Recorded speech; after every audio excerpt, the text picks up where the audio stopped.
Saudara pemirsa, jumpa kembali dalam acara Today's Inspiration. Saudara, hidup kita kalau bisa jangan dimakan emosi. Ada saat-saat di dalam hidup hati kita penuh dengan emosi.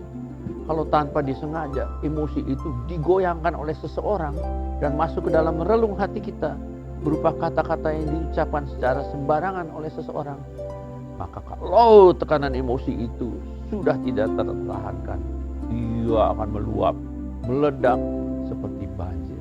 Hasilnya adalah emosi yang meledak dan mengakibatkan luka yang dahsyat. Saudara pemirsa, dalam hidup ini kadang-kadang sulit ya mengendalikan emosi. Emosi itu bisa datang begitu saja karena seseorang tersentuh pernya. Orang yang tadinya kelihatan tenang tiba-tiba bisa meledak kayak ledakan kompor LPG, saudara. Kalau sudah meledak, sangat sulit untuk mengendalikan emosi karena kita lebih mudah dimakan emosi kita. Belum lama saya mengalami di depan saya sendiri sepasang suami istri yang baru selesai studi di dalam hal yang positif bisa saling langsung meledak, saudara. Apa yang dipelajari beberapa menit yang lalu sudah terlupakan hanya dalam hitungan detik saja karena pasangannya salah bicara. Pelajaran yang baru didalami beberapa detik yang lalu tidak dapat mengendalikan emosi mereka. Wah, dahsyatnya memang emosi manusia. Kita tidak menyadari bahwa tanpa pengendalian emosi yang meluap akan menyedot habis energi kita. Energi kita bisa melemah, semangat hidup bisa merosot hanya karena perkataan seseorang yang menyinggung perasaan atau keadaan yang tidak diharapkan terjadi. Sebenarnya di hati kecilnya setiap manusia itu ingin dihormati. Walaupun kadang-kadang tidak pantas pun untuk mendapatkannya, mereka tetap ingin dihormati. Manusia sering tidak sadar akan kondisi ini karena mereka ingin diakui bahwa aku adalah seseorang, I'm somebody, dan tidak mau diucapkan kamu itu bukan siapa-siapa atau nobody. Yang penting dia memiliki ego dan dia selalu menunggu apa yang bisa dimakan oleh egonya. Inilah, saudara, pangkal penyebab meledaknya emosi dari sang ego. Terpicu sedikit, dia akan meledak. Dengan meledaknya emosi, terganggulah cara berpikir kita. Kita tidak bisa berpikir sehat lagi atau berpikir nalar lagi. Yang ada hanya dendam di hati. Kita dapat kehilangan masa depan karena telah dimakan emosi. Alkisah berikut ini bagaimana kasih dapat mengendalikan emosi. Di Cina ada kakak beradik berbeda ibu. Ibu sang kakak sudah lama meninggal, kini dia tinggal bersama keluarga tirinya. Sang kakak menanam pohon labu. Dia rajin sekali dalam membesarkan tanamannya dan menghasilkan sebuah labu kembar. Suatu hari raja sakit parah. Tabib istana mengatakan bahwa labu kembarlah yang dapat menyembuhkan penyakit raja. Maka ada sayembara untuk mencari labu kembar. Dalam maklumat raja dikatakan, barang siapa memiliki labu kembar akan mendapat 1 peti emas. Sang kakak berencana berangkat ke ibu kota untuk membawa labu kembarnya. Pada hari keberangkatannya, ibu memanggil sang adik ke dapur. Dia berkata, "Nak, ibu memiliki 2 potong kue. Yang satu polos dan yang lainnya bergambar bunga. Beri kakak kamu kue yang bergambar bunga. Sebab ibu sudah memberi racun di dalam kue tersebut." Sang adik bertanya, "Kenapa ibu ingin membunuh kakak? Bukankah ibu yang menyayanginya juga?" Sang ibu menjawab, "Ibu memang menyayanginya, tapi kamu kan anakku. Dan ibu tidak rela bila kakakmu yang mendapat peti emas itu. Biarlah dia memakan kue yang beracun itu." Kemudian adiknya membawa kue itu ke kakaknya. Kakaknya berkata, "Adikku, tunggu ya, nanti kakak akan belikan kamu banyak oleh-oleh untukmu. Dan juga uang emasnya untuk kita berdua." Sang adik terdiam dan berkata pada kakaknya, "Ibu memberikan kita 2 buah kue. Makanlah, tapi aku ingin yang berbunga ya kak." Adiknya makan dengan lahap. Setelah kakaknya pergi, dia datang ke ibunya dan berkata, "Ibu, kue beracun itu sudah aku makan. Kakak sangat baik, mana aku tega membunuhnya."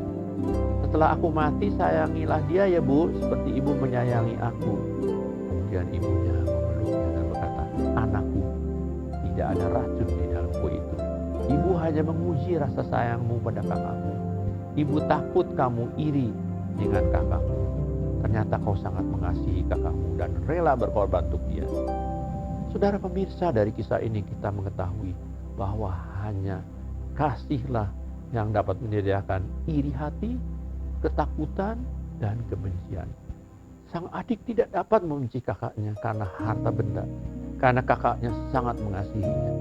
Mana mungkin kasih dibalas dengan kebencian? Mana mungkin air susu dibalas dengan air tuba? Saudara, saya percaya kita semua pun masih memiliki kasih, bukan? Yang dapat mengatasi emosi yang tinggi. Tinggal mana yang saudara mau makan? Emosi yang Anda kendalikan atau ego yang Anda umbar? Pilihan ada di tangan kita. Memang tidak mudah ya mengatasi emosi, tapi bisa kalau kita menyerahkan kepadanya. Pasti bisa, saya katakan. Karena ialah pengendali kita kalau kita mau berserah. Beberapa tips berikut ini. Yang pertama, kendalikan emosi. Walaupun sulit mengendalikan emosi, namun tidak ada jalan lain, kita harus melakukannya. Emosi yang tidak terkendali sama seperti bendungan air yang jebol, saudara. Airnya bisa meluap kemana-mana. Kalau soal emosi, emosi negatif dapat menyasar ke banyak orang. Dia akan menimbulkan zat kortisol, saudara, yang akan memblok pikiran kita sehingga kita akan depresi. Elizabeth Gilbert, penulis Eat, Pray, and Love, berkata, emosi Anda adalah budak dari pikiran Anda, dan kita adalah budak dari emosi kita. Kedua, saudara, ubahlah cara berpikir. Kita perlu mengubah cara berpikir. Perkataan yang melukai hati seseorang itu gak bisa ditambal, saudara. Ia meninggalkan bekas bertahun-tahun. Orang Jepang berkata, sebuah pujian dapat menghangatkan musim dingin 3 bulan. Artinya, jadi kita harus mengubah cara berpikir kita menjadi positif. Dan lama-kelamaan ia menjadi karakter yang positif, yang akan menyenangkan orang di sekeliling kita. Konfusius berkata, sangat mudah untuk membenci dan sangat sulit untuk mengasihi. Begitulah memang cara kerja pikiran kita. Semua perbuatan baik sulit dicapai dan hal buruk mudah didapat. Yang ketiga, cinta kasih, saudara. Kalau kita terluka di tubuh kita, kita bisa pakai obat merah, saudara. Namun kalau di hati, bagaimana, saudara? Bisa pakai obat merah. Luka di hati itu kayak kena sembilu. Wow, sakitnya. Sakit dipukul segera lenyap. Sakit di hati, tidak ada yang tahu kapan dapat disembuhkan. Namun, untung ada satu obat mujarab yang dapat menyembuhkan segala sakit hati, yaitu cinta kasih. Tuhan telah memberi contoh dengan pengorbanan dirinya sendiri untuk menebus kita. Maukah kita menebar cinta kasih ke sekeliling kita? Masalahnya, apakah kita masih memiliki sedikit cinta kasih bagi orang yang kita benci? Pasti dong, hati nurani kita masih ada. Berikanlah, saudara. Bila kita dapat mengendalikan emosi, berarti kita sudah memenangkan pertarungan di dalam pikiran dan hati kita. Itu merupakan kemenangan yang luar biasa, yang tidak akan terlupakan.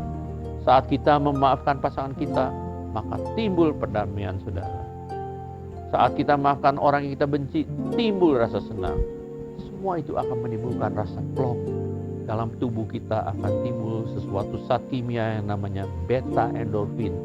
Suatu perasaan yang menyenangkan, saudara. Jangan buang rasa cinta kasih dari dalam diri kita. Biarkan ia mengalir terus seperti aliran sungai tenang yang memberi kehidupan kepada sekelilingnya. Sukses untuk Anda. George J. Nathan berkata, cinta kasih adalah sebuah emosi yang dialami oleh banyak orang, namun hanya dinikmati sedikit